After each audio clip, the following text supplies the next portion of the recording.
جان چلیں جی بات کر لیتے ہیں پاکستان چینلز ایسوسی ایشن ساؤتھ زون کے سابق chairman doctor Aziz Ahmed. Doctor Aziz thank you so much ہمیں جوائن کرنے کے لیے۔ ذرا یہ بتائیے گا، تھوڑی سی مجھے حیرانی ہوئی، آپ ہمیں اگر سٹیٹس کے ساتھ بتا دیں کہ پچھلے سال کیا تھے اس سال کیا ہیں۔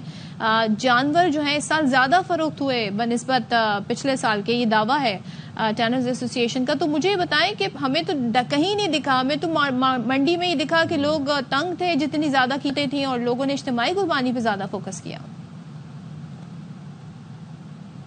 جی ماریا، سب سے پہلے تھینک یو ویری مچ آپ کا اور آپ کے ARY چینل کا۔ صدف جی تھینک یو ویری مچ کہ آپ نے موقع دیا اس عید قربان اور ان کھالوں کے حوالے سے چیزوں کو ہائی لائٹ کرنے کا، and I thank you very much.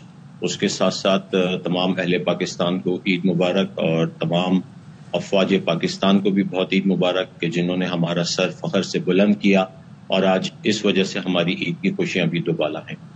And coming to the subject, وہ یہ کہ آپ کی بات بالکل ٹھیک ہے، ہم اس دفعہ اجتماعی قربانی پہ زیادہ گئے ہیں کیونکہ پوٹینشیل آف بائنگ جو ہے وہ دن بدن کم ہو رہا ہے، ڈپریشن بڑھ رہا ہے اس کا اکنامک فگرز کا، تو اس وجہ سے قیمتیں بھی زیادہ انفلیشن کی وجہ سے بہت زیادہ رہتی ہیں، اور اجتماعی قربانی کی طرف ہم گئے ہیں۔ اچھا عزیز صاحب، اگر تو پھر سوری اٹس اوکے بالکل وہ یہ کہہ رہے تھے کہ لوگ اجتماعی قربانی کی طرف گئے ہیں، تو پھر نمبر کیسے زیادہ ہیں اور کھالے کیسے کم ہیں؟ میں یہی پوچھنے لگا تھا کہ اگر عزیز صاحب ہمارے ساتھ موجود ہیں۔ جی چلیں عزیز صاحب، مجھے یہ بتائیے گا کہ اگر اس سال جانوروں کی فروخت زیادہ ہوئی ہے پچھلے سال کے کمپیریزن میں، تو پھر کھالوں کی تعداد کم کیوں ہوئی، کھالیں کیوں کم فروخت ہوئی؟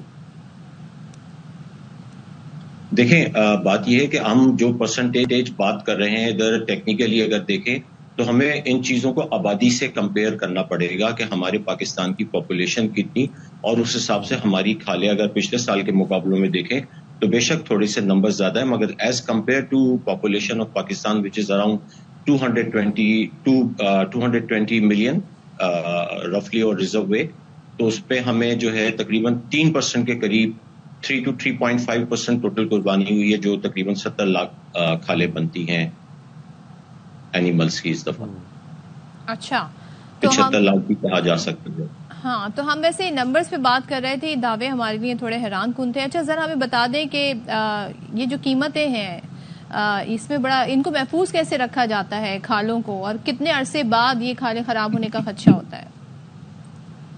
دیکھیں گرمیوں میں جو ہے بہت زیادہ اس کی پریکاشن اور پریزرویشن کی بہت ارجنٹ اور بہت شدید ضرورت رہتی ہے، کیونکہ ہائی ٹیمپریچر پہ کھالوں میں بیکٹیریاز وغیرہ ہو جاتے ہیں اور کھالیں ضائع ہو جاتی ہیں، اور یوزلی تقریباً تمام عیدوں پہ کبھی گرمی کی وجہ سے، لوڈ شیڈنگ کی وجہ سے، ٹرانسپورٹیشن ان ٹائم پہ نہ ہونے کی وجہ سے، پریزرویشن نہ ہونے کی وجہ سے ہماری تقریباً 20 سے 25% کھالیں ضائع ہوتی ہیں، جس کی مالیتی تقریباً اگر ہم ایک رفلی کیلکولیٹ کریں تو around 2 billion rupees which we lose every year just because of not taking care properly۔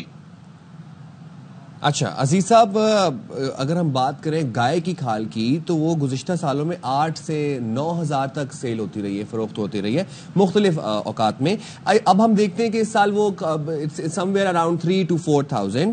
کیا وجوہات ہیں؟ کیا چمڑے کی مصنوعات کی مانگ میں کمی آ گئی ہے انٹرنیشنلی؟ کیوں یہ قیمتیں ڈکریز ہوئی ہیں کھالوں کی؟